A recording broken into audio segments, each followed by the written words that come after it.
اللہ پاک کی سب سے خوبصورت صفت یہ ہے کہ ہم مجبور ہو کر اس کی نہیں مانتے اور وہ بااختیار ہو کر بھی ہماری مان جاتا ہے۔ پچھلی توبہ یاد نہیں دلاتا، گناہوں کا حجم نہیں گنواتا،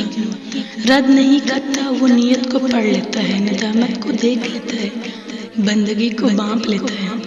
خوش ہو جاتا ہے، احسان کرتا ہے، کیونکہ وہ رحمان ہے، رحیم ہے، رزاق ہے۔ سارا قرآن ایک دعا تو ہے، دعا امید ہوتی ہے نا،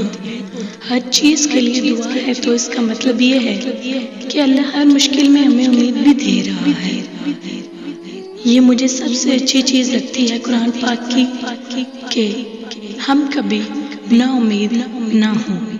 کوئی گناہ ہو جائے تب بھی، اور کوئی مشکل پڑے